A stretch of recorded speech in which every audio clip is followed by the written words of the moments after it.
مساء الخير مستمعين رعب طول اليوم. بالنسبة للناس الجديدة أهلا بيكم. لو عايز تسمع قصص تانية غير القصة دي ياريت تخش على الشانل على اليوتيوب تسمع قصص تانية وتقول لنا رأيك فيها بجانب القصة دي، لأن بجد رأيك يهمنا جدا عشان نكمل. أما بالنسبة للناس اللي متعودة علينا وعارفانا وحافظانا منورين، اكيد عارفين ان انا اتاخرت جدا في الجزء الثاني في ان انزل الجزء الثاني ده، بس بجد هو عشان الامتحانات والمذاكره وكده، فكان الوقت ضيق جدا ان انا اكتب الجزء الثاني وانزله كمان. بس الحمد لله لقيت وقت اهو ونزلته. انا اسف بجد ان انا متاخر، لان انا ابتديت احس ان الناس هتمل وهتزهق من كتر تاخيري ده. فانا وعدكم ان هو مش هيحصل تاني، بس هقفل الموسم ده بالقصه دي، وان شاء الله هنبتدي الموسم اللي جاي بعد الامتحانات، بعد ما كله يخلص امتحانات وربنا يوفق الجميع، ونبتدي موسم جديد ما فيهوش قطع كتير. يعني هو بالكتير يوم او يومين بس هنقطع ونروح منزلين القصص على طول، عشان بس الناس ما تتضايقش مني. اسف مره تانية ليكوا، خلونا نبدا القصه. اكيد فاكرين احنا وقفنا فين المره اللي فاتت، ولو مش فاكرين افكركم.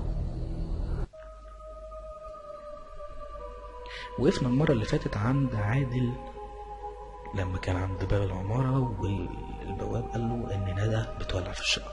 طيب خلينا نرجع للحظة اللي البواب قال لي فيها ان مراتي بتولع في الشقة.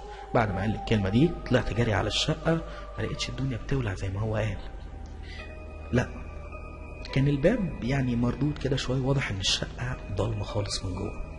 كان خوفي بيدفعني لورا عشان امشي من قدام الشقة، لاني عارف اني مش هخش الاقي واحدة عادية جوه او مراتي اللي انا اعرفها، بس كان لازم اخش سواء مراتي او سواء اي حد تاني، المهم اني هخش. ودخلت فعلا.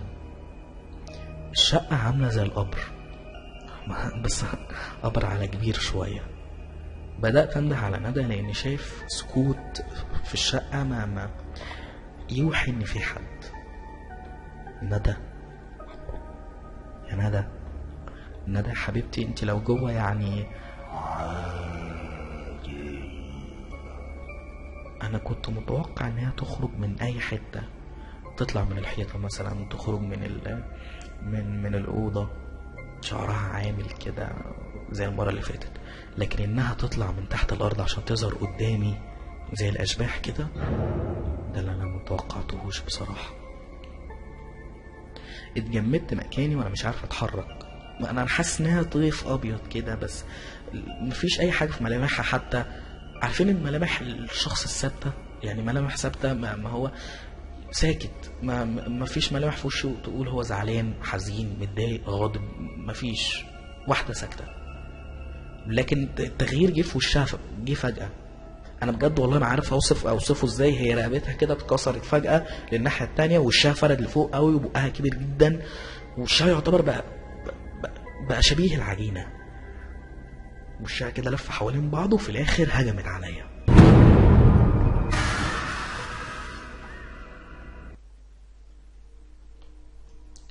انا اسمي حسن. انا عارف انكم هتستغربوا وان عادل هو اللي كان المفروض يحكي اللي حصل له، لكن عادل انتهى لحد هنا. محدش يفتكر انه مات، لا، بس الدكاترة بيقولوا انه في حالة شبه الموت. انا ليل نهار اسهر معاه في المستشفى بعد الحرق اللي حصل له في جسمه، واللي شوه حتة من وشه كمان. الدكتور قال لي انه تعرض لصدمة عنيفة جدا، يكاد يكون حتى الحرق اللي حصل له مش هيأثر اكتر من الصدمة الغريبة اللي حصلت في حالته النفسية. اعتقاد الدكاترة ان التأثير النفسي هيكون مؤثر عليه اكتر من التأثير الجسدي، وهو اللي هيكون سبب في الصدمة العصبية اللي هتحصل له اول ما يفوق، اول ما يعرف اللي حصل لندى انها ماتت. انا صديق عادل من طفولته، لكن بعد انفصاله عن البيت اللي كان عايش فيه بعد موت والده ووالدته، في الاخر اراد ان هو يبدأ حياته بنفسه. كان ساعتها في سن 19 سنة باين. في الوقت ده زي ما قلت اعتمد على نفسه، قرر ان هو ينفصل خالص عن العالم اللي عايش فيه، مشي من المنطقة تماما، اتقطعت اخباره. بس اللي كنت بعرفه من بعض قرايبه ان هو ما بيسالوا عليه، يعني هو كنت بساله هو كويس، كويس الحمد لله، وخطب كمان. فرحت له جدا ساعتها، كنت عايز اجيله وابارك له، لكن للاسف انا كنت مسافر. جيت على الخبر الشؤم اللي هو على الحادثه اللي حصلت له دي. عادل في العناية المركزة تحت ضغط شديد جدا من شيء غير مرئي، هو اللي عمل فيه كده. انا بجد بشفق عليه. بعد كلام الدكتور انا قررت طبعا اني هفضل معاه في المستشفى، مش هينفع اسيبه. خلص الدكتور كلامه وقال لي ان هو صدمة عصبية جامدة ومش هينفع ومش قادر هو يتكلم حتى وكده، فأرجوك يعني ما تتعبوش وبتاع. فقلت له حاضر ماشي. مشي الدكتور ودخلت انا الأوضة. كانت الممرضة واقفة بتزود له حاجة في الحاجات اللي كانت داخلة في ايده. شديت الكرسي وقعدت جنبه الممرضة وهي ماشية، فسألتها هو لو سمحتي هو حالته كويسة ولا متوسطة ولا ايه اللي هيحصل فيه. كانت بتبص لي بنظرات كلها شفقة عليا كده ورعب في نفس الوقت. حسيت انه فعلا هيموت. قالت لي حضرتك انت متأكد انك عايز تبات معاه؟ زعقت جدا فيها وقلت لها طبعا هبات معاه. ما نطقتش هي اي كلمة في وشي وبصت لي كده بالراحة ومشيت. قفلت الباب وراها وانا قعدت على الكرسي تاني وحطيت دماغي على ايد عادل كده، وانا عايزه يصحى وعايزه يفوق صاحبي. لكن جالي احساس غريب جدا اني عايز انام، عايز استريح شويه. فانا حاطط دماغي فقلت انام على ايده يعني، وغمضت عيني وفعلا نمت. كانت الساعة ساعتها يعني من 9 ل10 كده. بعد لحظات قليلة شوية حسيت بيها، فتحت عيني على زعيق عادل. هو اللي بيزعق، هو عمال يقول لي حسن قوم يا حسن قوم. لما فقت ما لقيتهوش على السرير، انا لقيته ملزوق على الحيطة. ملزوق كأنه حط لنفسه صمغة كده ولزق نفسه على الحيطة. كان بيعافر وعايز يتحرر من شيء هو اللي كان مقيده على الحيطة دي، لكن بدون فايدة. عياطه ما كانش بيقف لحد ما فضلت انا متسمر في مكاني وعمال ابص عليه وهو عمال يزعق وانا مش عارف اعمل ايه. بص لي وهو بيزعق قال لي اتصرف اعمل اي حاجة. فضلت ابص حوالين نفسي وانا بدور على اي حاجة عشان انقذه بيها. طب هشده ولا هعمل ايه؟ من اللي هو فيه لقيته بيزعق وبيقول لي في ميه بملح عند الكوميدينو هاتها وادلقها عليا.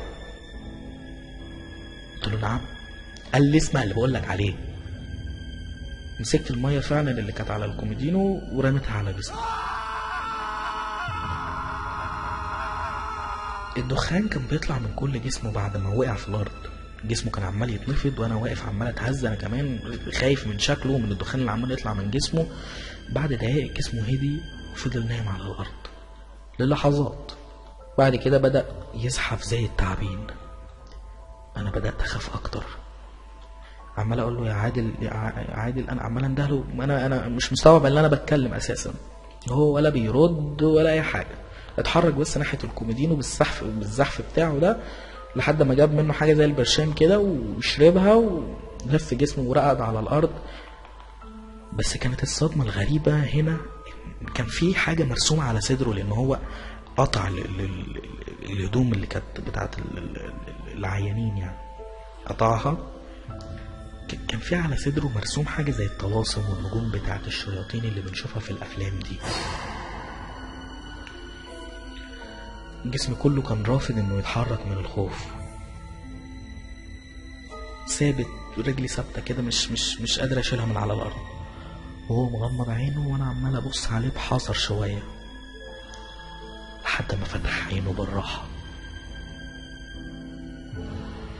بعد شوية عينه بدأت تتجول في كل حتة في الأوضة بيستكشف هو فين.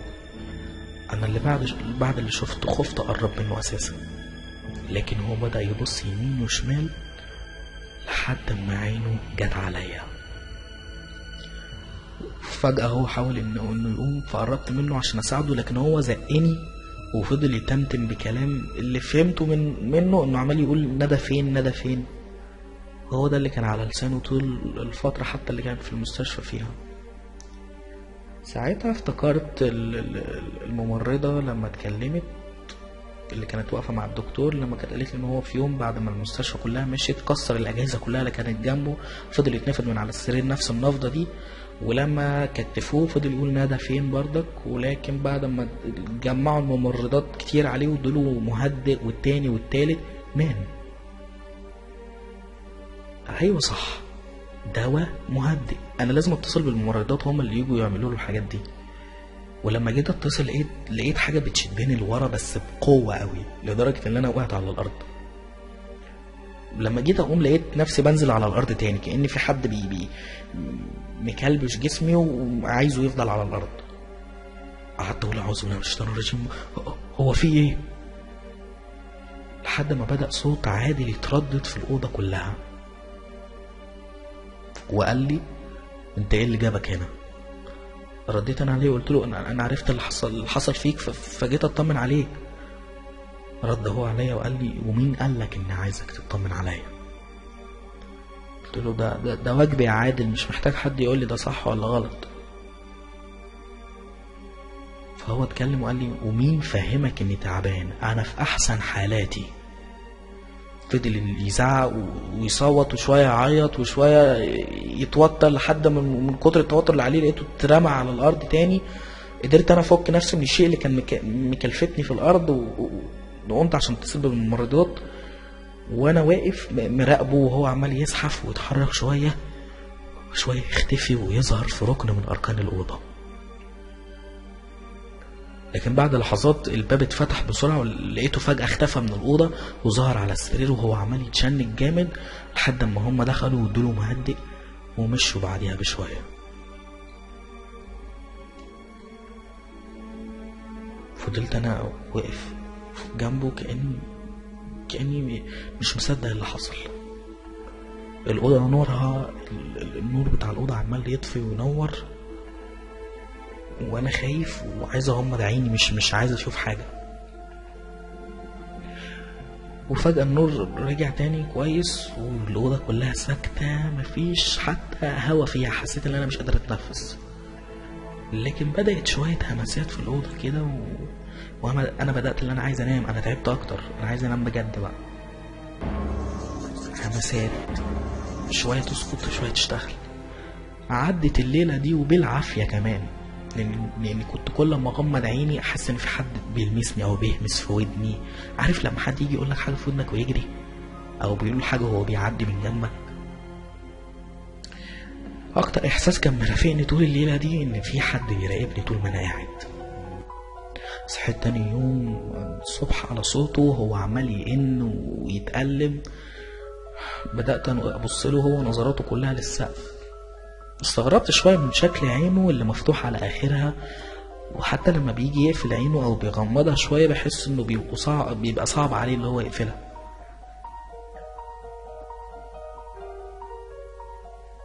اتأثرت جدا بحالته اللي يرثى لها أساسا، زي ما بنقول كده، يعني حالته تصعب على الكافر.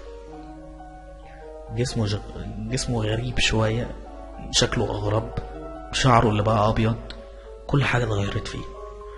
كل ده حصل من إيه؟ إيه اللي كان السبب؟ الله أعلم. لكن أكيد أنا لازم أعرف الموضوع. سبته يرتاح وخرجت بره الأوضة عشان أقابل الدكتور تاني.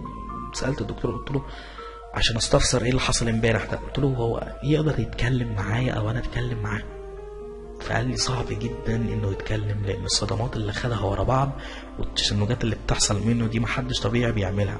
العلم اي نعم بيفسرها وبيأكدها، لكن ان واحد زيه يعملها كتير ده خطر على جهازه العصبي. غير كده كمان خطر على حالته كلها، ممكن تؤدي للوفاة. اتوترت جدا لما قال لي انه ممكن يموت. قلت اني لازم اعرف ايه اللي حصل له وايه حتى اللي خلاه كده. فسألت الدكتور نفس السؤال اللي كان بيدور في دماغي. قال لي طيب السؤال ده انا هرد عليك بيه، بس تعالى نقعد في المكتب عندي وتشرب اي حاجة وهحكي لك، لان بجد محتاج ان الحالة دي تخرج بره المستشفى. استغربت جدا من كلامه، من كلام الدكتور. يعني كنت متنرفز جدا وعايز امد ايدي عليه كمان. يعني انت شايف الراجل تعبان وعايز تخرجه؟ دخلنا المكتب وقعدت على الكرسي. قلت له احكي بقى يا استاذ ايه اللي حصل. فهو بدأ الكلام ويقول لي بص حضرتك، هو اللي جوه ده تقدر تقول عليه جثة. نعم. يعني ايه جثة؟ يعني ميت يا استاذ. هو اللي يعني ايه جثة؟ الراجل اللي جوه ده راجل ايه؟ الشيء اللي جوه ده ما ينفعش يقعد هنا ثانية واحدة، وكل ما بيقعد وكل ليلة وكل ما بيقعد اكتر بتعدي علينا بيحصل منه حاجة. بالراحة بس فهمني فيه ايه، انت شفته منه ايه؟ بص حضرتك، الشخص صاحبك ده مش طبيعي. جالنا حالة طوارئ، وكان هو اتقال لنا ان هي حريقة في عمارة، هو اتحرق جامد وكان لازم نسعفه بسرعة. دقات قلبه كانت سريعة جدا، من كتر سرعتها وعلى حسب خبرتي اللي صغيرة كان المفروض ان القلب ينفجر من كتر السرعة دي. على جسمه كان فيه حاجات مرسومة كده شبه النجوم بتاعت الشياطين، جثث الناس اللي بتعمل سحر وبتعمل اعمال، بيجيلنا منهم كتير وبشوف الحاجات دي. بس اول مره اشوف شكلها غريب كده شويه، ما اهتمتش بالحاجات دي يعني، لاني زي ما بقول لك اول مره اشوف شيء زيها. المهم كملت كل حاجه في جسمه لحد ما بدانا نديله في حقن كتير مهدئات، وادينا له واحده والتانيه وبال10 والله العظيم زي ما بحكي لك. بدات ان اتوتر شويه ومش عارف يعني مش عارف ارد اقول له ايه. مش مصدق اللي بيقول اساسا الدكتور ده.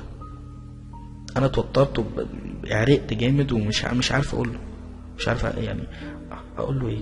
انت بتستهبل ولا ايه بالظبط؟ بص لي وهو متعصب جدا وعمال يدخن في السيجاره اللي كان ماسكها في ايده بنرفزه، وقال لي بص حضرتك خلاصه الموضوع، انت هتاخد الاستاذ بتاعك ده وتروح بيه في اي مستشفى تانية. طب يا استاذ بس اني الدكتور رد عليا وقال لي لو سمحت ما تناقشنيش وما تقاطعنيش في حاجه، انا كنت هموت بسببه. يعني نظرتي كل شويه بتقل للدكتور ده. يعني انت دكتور المفروض فاهم. رديت عليه بنرفزه جدا وانا متعصب وفي نفس الوقت بستهزأ بيه. يعني طب بما انك كنت هتموت بسببه بقى، قول لي ايه اللي هيحصل، ايه اللي حصل منه عشان اصدق، لاني مش مصدق والله اللي انت بتقوله ده كله. قام وقف بسرعه جدا قال لي مش مصدق. فقلت له مش مصدق. التصرف اللي عمله خلاني انزهق. مسك القميص الابيض اللي كان بيلبسه تحت البلطو وراح مقطعه خالص. ما كانش هو ده المهم. المهم كان نفس الرسمه اللي شفتها في صدر عادل امبارح هي اللي اترسمت في صدر الدكتور. اتكتمت خالص ومعرفتش اتكلم. قعد الدكتور وقال انا عمري ما استقبلت حاله زي دي. مره يحصل لي في المشرحه حاجات، مره اشوف جثث بتتحرك، لكن انه يحط ايده على جسمي يزقني ناحيه الحيطه واقع في الارض عشان الاقي الختم العجيب اللي انا اتختمت بيه ده. رسمه ازاي وحطه على جسمي ازاي؟ كان شكله فعلا يعني الدكتور كان شكله فعلا ما بيكدبش. نظراته والتعبيرات الحزينه اللي على وشه ما بتكدبش اللي بيقوله. سألته طب الكلام ده حصل امتى؟ قال لي في نفس اليوم اللي هو جه فيه، بس كانوا الممرضات مش موجودين في الوقت اللي هو دخل يديله ادويه وكده، فحصل اللي حصل. بصيت للدكتور وفعلا في دماغي يعني قررت ان فعلا مش هينفع اسيبه هنا مش هيعالجوه، هنا هو هيعذبهم وهم ممكن يعذبوه كمان. لما سألت الدكتور على الحالة قال لي بص هو يقدر يتحرك ويعمل ويمشي، بس يعني ويكون في كامل قوته العقلية كمان، لكن انه يتكلم ويعمل افعال ما وعدكش بصراحة. لكن انا كمان كنت خايف وقلقان، لان اللي حسيت بيه امبارح واللي شفته يخليني ما اقربش منه تاني اصلا. بس هعمل ايه؟ صاحبي. الدكتور قال لي في مستشفى في حي كذا في عنوان كذا هتكون كويسة جدا ونفس الامكانيات بتاعتنا كمان. جبت العربية بتاعتي برا واستنيت لحد ما خرجوه من الأوضة. كنت ملاحظ جواه كويس قوي ان جسمه بيتهز هزة خفيفة كده. كانوا عايزين يحطوه في شنطة العربية، قلت لهم ايه لا حطوه في الكنبة اللي ورا، هو جثة ولا ايه؟ الناس اللي كانت بتشيله بصولي كده وهم بيحطوا عادي في الكنبة اللي ورا. النظرة اللي هي يعني انت شكلك مش فاهم حاجة، يعني ربنا يكون في عونك. ما اهتمتش طبعا بالنظرات دي منهم، يعني ما حطيتش في دماغي وخدت عادل وسندته كويس على على الكنبه اللي ورا، كان نايم ما كانش فاتح عينه زي كل مره. وركبت العربيه، دورت العربيه وطلعت. انا طول الطريق كل شويه ابص عليه اشوفه نايم ولا لا. دخلت في طريق طويل جدا يعني ما اعرفش ظهر لي منين، ولما سالت الناس اللي كانت واقفه على الطريق قالوا لي ان المكان ده يودي للمستشفى اللي قال لي عليها الدكتور.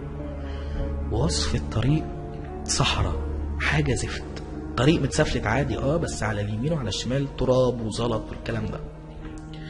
الطريق صامت جدا، البرد بدأ يخش العربية وانا ابتديت اسقع جامد من كل اتجاه، البرد بيخش. قفلت الازاز بتاع العربية ولسه برضك البرد جوه العربية. طيب نظراتي مش بتتشال من على عادل، حاسس بحركته الخفيفة بس مش عارف اركز في الطريق ولا اركز فيه. بدأ يعني ايدي ابتدت تترعش حتى على جدون العربية وانا مش عارف اعمل ايه. ممكن نتقلب، وكمان يعني الطريق ده مش عايز يخلص، طويل جدا. فيها مسات كانت مش مفهومة في الاول، وبعدين في الاخر فهمت ان ده اسمي.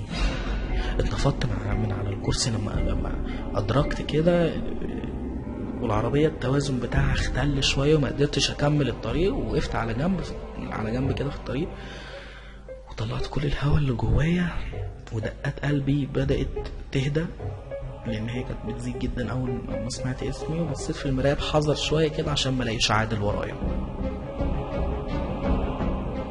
على فكرة كنت متوقع حاجة زي كده انها تحصل. لفيت وشي وبصيت على الكنبة ما لقيتش حاجة، ونزلت من العربية، فتحت باب العربية يعني بتفحص مطرح ما هو كان قاعد، ما فيش حاجة، مش شايف غير شوية تراب اسود كده. في الاخر طلعت وقفلت باب العربية وقعدت جوه العربية تاني، ولمحت بطرف عيني في المراية اللي على الشمال وهو واقف ورا العربية. طلعت دماغي بره الشباك بسرعة، بص ما لقيتش حاجة. رجعت تاني للعربية، واول ما دخلت العربية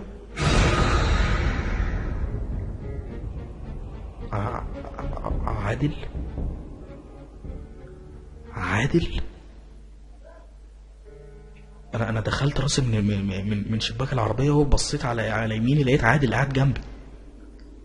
عادل كان جنبي، ايوه جنبي، قاعد على الكرسي وفاتح عينيه وفي نفس طالع منه. هو ده عايش. بدأ يلف راسه كده بشكل مخيف وفتح بقه لأول مرة اسمع صوت غليظ بالشكل ده، وقال لي اطلع. قلت له اطلع ازاي؟ بص لي باستهزاء وقال لي اطلع ايه، مش عارف تدور على العربيه وتطلع؟ يلا امشي، مش لازم نقف هنا كتير.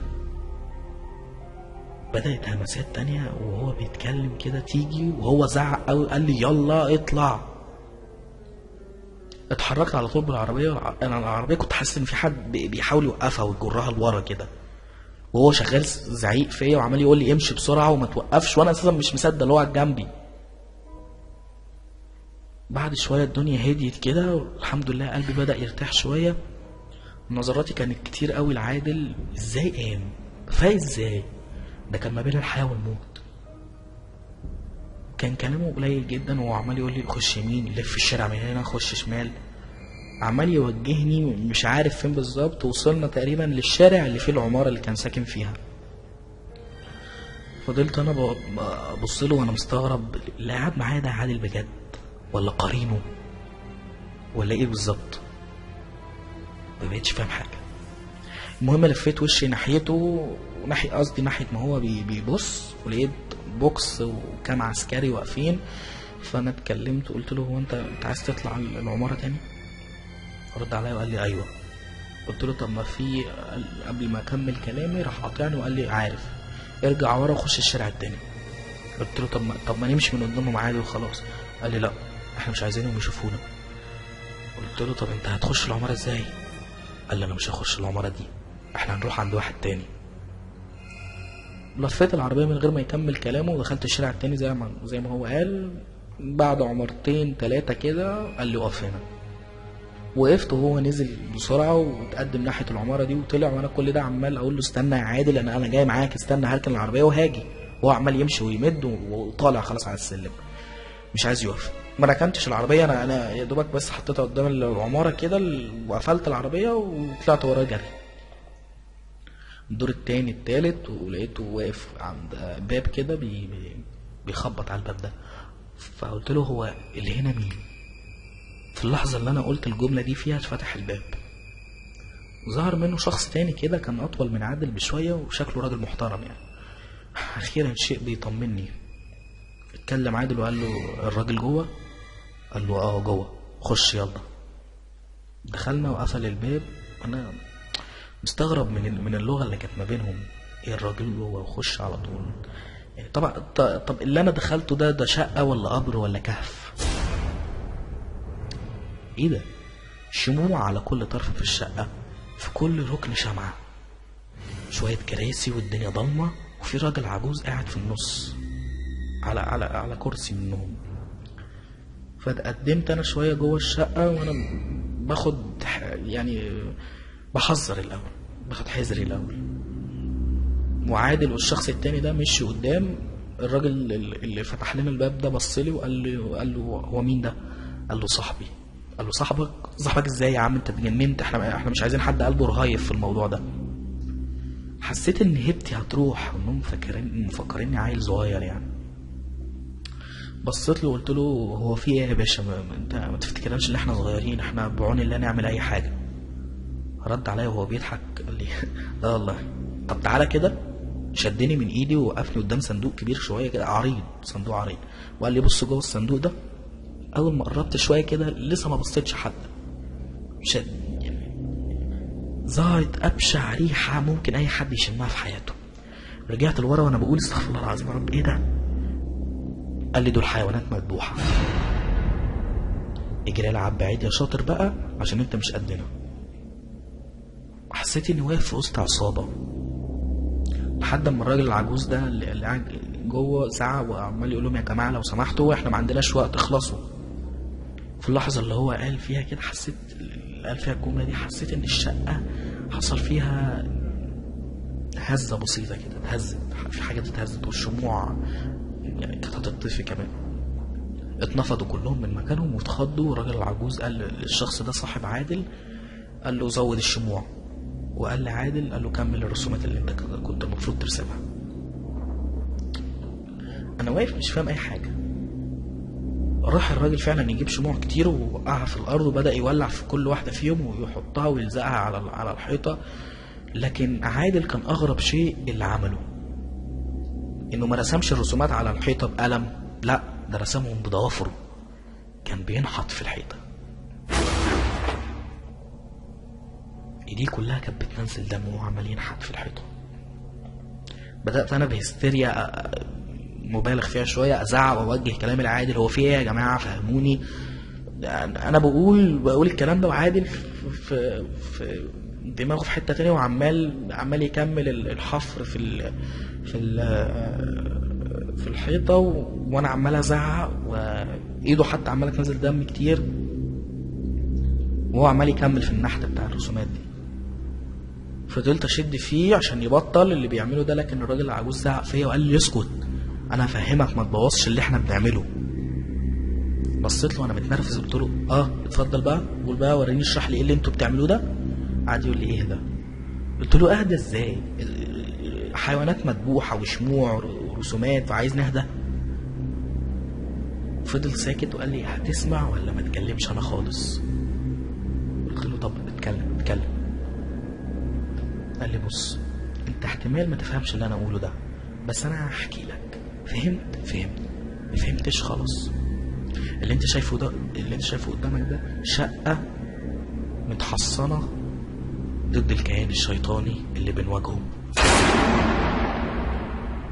نعم، كيان شيطاني؟ لا اشرح لي كده بقى، انت بتقول ايه؟ قال لي انت عرفت طبعا اللي حصل لندى. قلت له عرفت. قال لي طب كويس، اللي حصل لندى ده مس كيان شيطاني من الست اللي اسمها نجلاء. دي تقدر تقول يعني انها كانت زيارات رسميه، محدش شك في نجلاء ان هي تكون ممسوسه من كيان شيطاني اساسا. كانت بتزور ندى على اساس انها جارتها، محدش كان هيشك. كل اللي حاولت اعرفه ان الشيطان ده كان بيحاول يستحوذ على جسم ندى. ليه؟ الله اعلم، يمكن لاغراض معينه، هو عايزها، وكمان لان جسم ندى نقي ما دخلوش جن او شيطان قبل كده. واكتر جن بيكون مؤذي او عايز يستمتع بوقته بيصطاد الاجسام اللي ما دخلهاش جن قبل كده ولا اتمست. وكمان ندى بنت لسه شباب، يعني فريسة جميلة جدا لأي شيطان ولا أي جن. هيجي هنا سؤال في دماغك، ليه اصطاد ندى بس؟ على فكرة يعني انت لو خدت بالك ان هي الوحيدة اللي في العمارة كلها كانت بتقعد لوحدها، الباقي كله كان لامم عيلته وولاده حواليه، وعارفين ان الست اللي اسمها نجلاء دي مش مريحة، ما ينفعش تخش بيت اي حد فيهم. لكن ندى عشان ما تعرفش حاجة فحصل اللي حصل. المفروض ان الشيطان كان عايز ينقل نفسه من جسم نجلاء اللي هي المفروض ميتة اساسا، بس لحد دلوقتي انا ما عرفتش جثتها فين، لجسمنا ده. كمان لاحظ اللي حصل لعادل. انا في حاجات كتير انت عمال تقولها، قطعته وهو بيتكلم وقلت له طب بص انا مش فاهم اي حاجه، عمال اتوه منك، حاول تفهمني اكتر ايه اللي حصل لعادل اساسا. انا عرفت ان الشقه ولعت بس. قال لي لا ما ولعتش، دي كانت تهيؤات عملها الشيطان للناس عشان عادل يطلع فوق ويموت، لانه شاف ان عادل هيكون شيء يعطل النقل ما بين الجسمين. ولما عادل طلع فوق ملقاش حاجه، حصل مس بسيط من الشيطان لجسم عادل. في الاخر عادل مستحملهوش، وفي نفس الوقت جسم ندى وروحها ماتوا. اللي بيحرك جسمها حاليا هو الشيطان. ثانية واحدة، هي ندى مش ماتت وعيلتها دفنتها؟ بدأت أسمع دموع عادل لما بتكلم عن ندى وهو بيحاول يحذف الفكرة من دماغه أساسا إن هي ماتت. بدأ الراجل عجوز يوطي صوته وقال لي بص عشان عادل ما يسمعش، الكيان الشيطاني ده موتها بس لسه مستحوذ على جسمها، وهيعمل بيه ايه احنا لسه ما نعرفش. في حاجه كمان عايز ازودها لك، ان في نقطه اتصال ما بين عادل وما بين جسمنا ده، ومنها هنعرف تحركات الشيطان ده وهنعرف نقضي عليه. وعادل هو الوحيد اللي بيحس بيه، لكن الشيطان في الايام الاخيره دي عارف ان في نقطه اتصال، فاحنا استنتجنا ان هو هيستغل النقطه دي في اشياء كتيره، ممكن تكون ايذاء لينا وممكن تكون ايذاء ليه. عادل بص للراجل العجوز في اللحظه دي وقال له انا خلصت يا عم الشيخ. استغربت جدا، بصيت له وقلت له شيخ وبتعمل كل ده؟ شموع ورسومات بتاعت الشيطان، فين القرآن؟ فين ربنا؟ ده انت راجل دين واكيد عارف. بص له وهو بيقول لي في حاجات يا ابني لازم تتعامل مع القرآن والتلاوات بتأثر على الشيطان ده برضك. سكت شوية وانا مش متفاهم اي حاجة من كلامه، لكن قلت له طيب ماشي، انا بصوا يا جماعة ربنا يوفقكم، اعملوا اللي انتوا عايزينه، يعني ربنا معاكم في اللي انتوا بتعملوه ده، انا همشي، لو عوزت حاجة بقى يا عادل كلمني. مسكني عادل من ايدي جامد، واول مرة احس بقوته كده، اول مرة احس ان في حد قوي كده يقدر يمسك ايدي، كده عظمي كان هيتهشم في ايده. قال لي انت رايح فين؟ انت مش هتمشي من هنا، انت خلاص اتعرفت وهتكون خطر علينا لو بعدت عن الدائرة بتاعتنا. دائرة ايه وكلام هبل ايه يا عادل؟ ما والنبي ما تهبلش. في اللحظة دي وجه لي ضربة في وشي وقعتني على الارض. قام الشيخ من على الكرسي اللي كان قاعد عليه لما لقى عادل بيتوجه ليا عشان يكمل ضرب فيا، وقال له خلاص مش عايزين نبوظ حاجة. بدأ الدم ينزل من بقي من اثر الضربة، وحاولت اقوم لكن حسيت ان في حاجة طبقة على صدري، مش قادر اتحرك ولا اقوم منها. المهم الشيخ بص لعادل وقال له خلاص سيبه. بعدها بدأت اعرف اتنفس، ودقات قلبي زادت شوية وبدأت تهدى تاني. قرب مني الشيخ وقال لي بص يا ابني، ده صاحبك ولازم تتحمله، وانت خلاص يعني هقول لك ايه، وقعت في الموضوع ولازم تكون قده ايه يا عم؟ انا ما بفهمش في الحاجات دي، مش هساعدكم في حاجة. فضلوا ساكتين وانا فضلت ابص لهم لمدة لا تقل عن 3 دقايق، وانا سارح في شيء واحد بس، اني ممكن اموت ولا لا. بدأت عين عادل تقلب للون الابيض المخيف ده. رجع الشيخ وصاحب عادل لورا، وانا رجعت وراهم عشان يبتدي عادل يتكلم ويقول القبر القبر قبر قبر ايه؟ الشيخ قال لي اسكت خليه يكمل.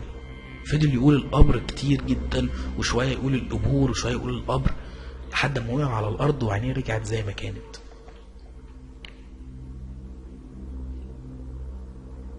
قمنا ووقفنا او قومناه، انا اسف معلش، قومناه ووقف واتكلم وهو بينهد، عمال مش قادر يطلع الكلام.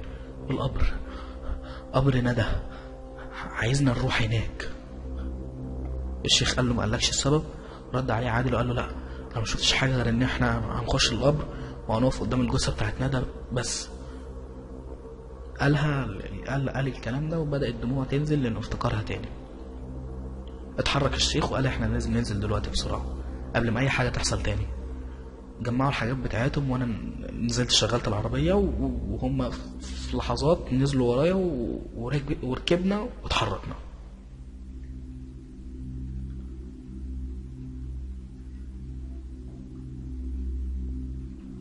تساؤلات كتير قوي بتدور في دماغي، انا هنزل القبر معاهم؟ بص في اللحظه دي بصيت للشيخ وقلت له انا مش هنزل القبر معاكم. قال لي ازاي يعني؟ قلت له ما تقوليش ازاي، انا مش هنزل. قال لي طيب ماشي بس هتقف على عتبه القبر تراقب لنا الوضع يعني. قلت له ايوه دي ماشي، لكن انزل تحت لا. سكت وما ردش عليا. الوقت دلوقتي على فكره الساعه 11 بالظبط. كله يظبط الساعات بتاعته عشان الدقايق القادمه هتوقف الدم في الجسم وهتكون أسوأ من الجحيم. ركننا العربية بعيد عن المقابر شوية عشان محدش يشك فينا، ولأننا كمان هنخش من غير ما حد يشوفنا. ركنت العربية بعيد ونزلنا وبدأنا نتحرك حوالين المقابر لحد ما عرفنا نوصل لقبر ندى.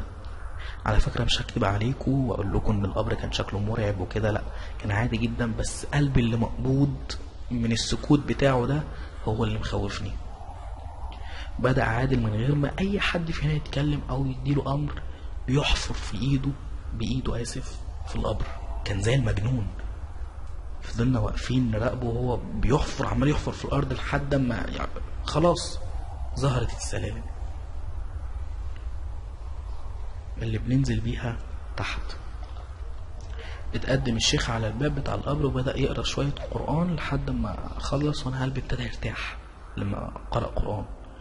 قال لنا بصوا احنا ننزل واحد ورا التاني ومش كلنا ورا بعض، انا هنزل الاول وبعدين عادل وبعدين انت يا حسن وبعدين احمد. لا حسن مش نازل تحت، انا مش هنزل. بص انا قريت قرآن، انت خلاص بقيت متحصن، يلا ننزل عشان نخلص. انا فعلا قلبي ارتاح، ما بقيتش خايف. طب هنزل ولا ايه؟ الشيخ نزل وعادل نزل واحمد اللي هو المفروض صاحب عادل بصلي اللي هي الاشاره يعني انزل. وفعلا نفذنا اللي الشيخ قاله ونزلنا. اول ما نزلت انا جوه القبر بدات ابص يمين وشمال، اعذروني انا اول مره انزل قبر اصلا. انفاسي حاسس اني مش عارف اطلعها كويس، في حاجه كاتمه علينا كلنا مش عليا انا لوحدي. شغلنا الكشافات ونزل احمد ورانا وشد على باب التربه كام طوبه عشان محدش ياخد باله انها مفتوحه ان التربه دي اتفتحت. لكن اول ما قفل كام طوبه سمعنا الصرخه دي. ما قدرتش انا امسك نفسي وحسيت ان رجلي هتقع، لكن احمد صاحب عادل ده مسكني وقال لي لو سمحت ما تضيعلناش كل اللي احنا عملناه. سكت وبدأ عادل يتحرك بتهور شويه، والشيخ عمال بيعمل حاجات وبيقرأ، وكل ما هو يقرأ حاجات بيقف عن القراءة في كلامه يعني، ويقول لعادل ما تتحركش، اقف لو شفتها قدامك ما تتحركش من مكانك. لكن عادل مصمم ان خطواته تتحرك شويه لقدام، لحد ما الشيخ راح شده من ايده ورجعه لورا عشان ما يروحش ناحيه مكان الجثه.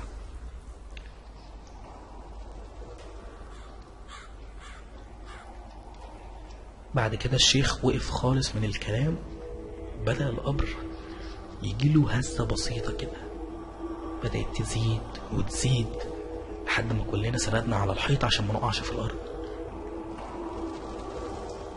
لحد ما عادل زعق بصوته وقال للشيخ: مش قلت لك ان سره في الشقة؟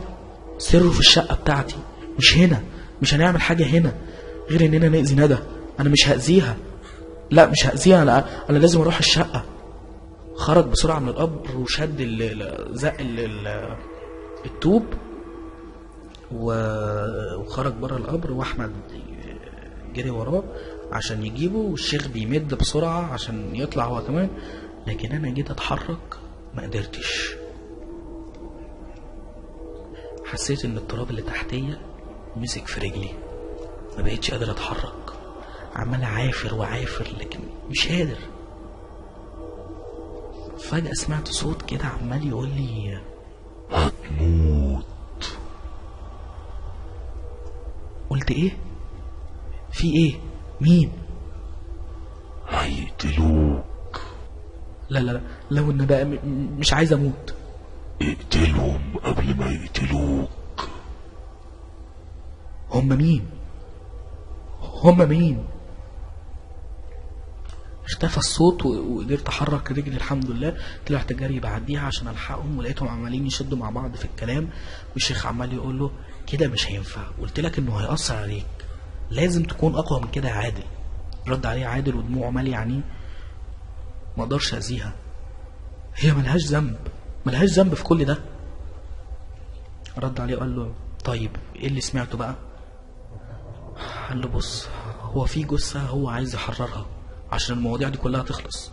الجثة موجودة في العمارة في البيت بتاعي، انا متأكد في الشقة. رد عليه الشيخ قال له: اخر جثة المفروض تكون بتاعت مين؟ مش جثة ندى المفروض هنا؟ قال له: اه. قال له: يبقى هو عايز جثة نجلاء، هو عايز يحررها طبعا، عايز يحررها صح. الجثة دي محدش لاقاها يا عادل ولا عارف عنها حاجة. قال له: اه ما انا عارف اكيد.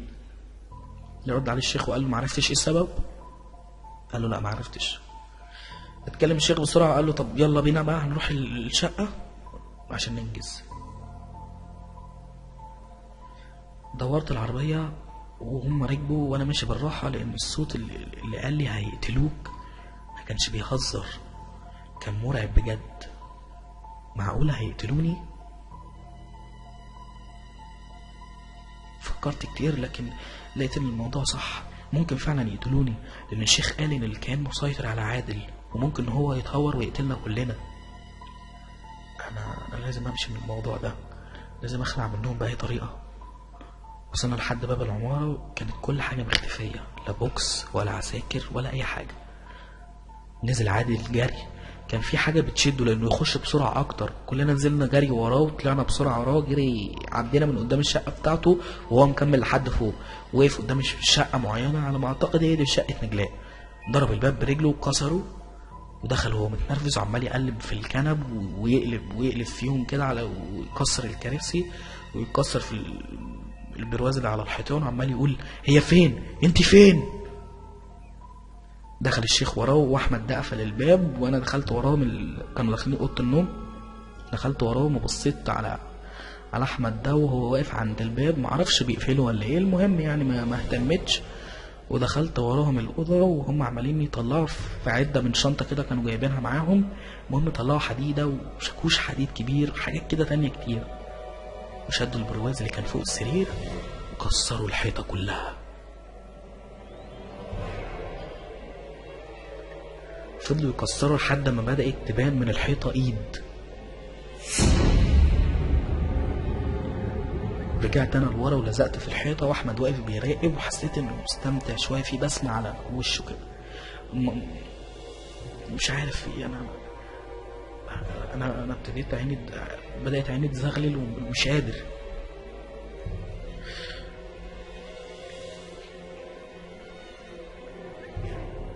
بعد كده طلعوا جثة من الحيطة،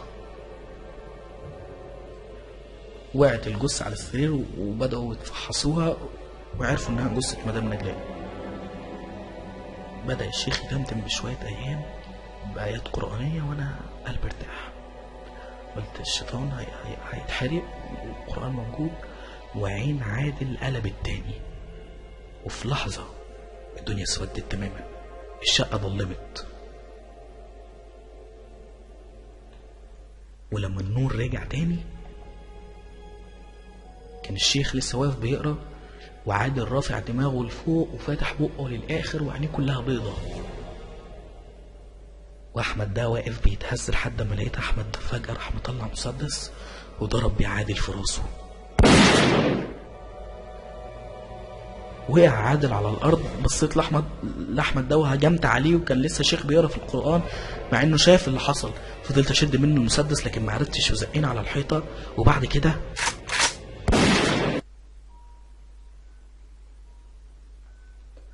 ما متش، لا، بس وقعت على الارض من الخضة، من خضة ان رصاصة تخش في جسمك. الحمد لله جت في كتفي، ما حصليش حاجة. اغمى عليا، وفي الاخر قمت في المستشفى وانا بدور على عادل، عايز اعرف لحقوه ولا لا. لكن لقيت ايدي الشيخ اللي كان معايا قال لي ايه ده؟ دلوقتي احنا خسرنا كل حاجة. رجعت بظهري على السرير وانا دموعي مالية عيني وانا بحاول اعرف ايه اللي حصل. حكالي الشيخ بنفسه اللي حصل. قال لي بعد ما انت وقعت على الارض الجثة اتهزت بتاعت نجلاء واتحدفت على الارض من فوق السرير. وفي اللحظة دي ضرب الضابط احمد نفسه بالمسدس وانتحر. قلت له هو احمد اللي كان معانا ده كان ضابط؟ قال لي ايوه. خرج الشيخ من الشقة جري على القسم عشان يلحقوا او يعملوا اي حاجة. الواضح ان الكيان الشيطاني كان متحكم فيه هو.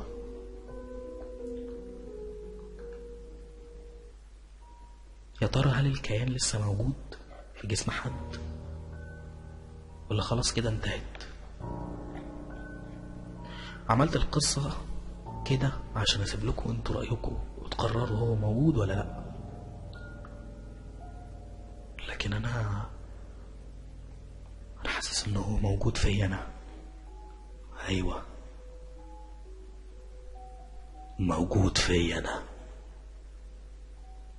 تصبحوا على الف خير.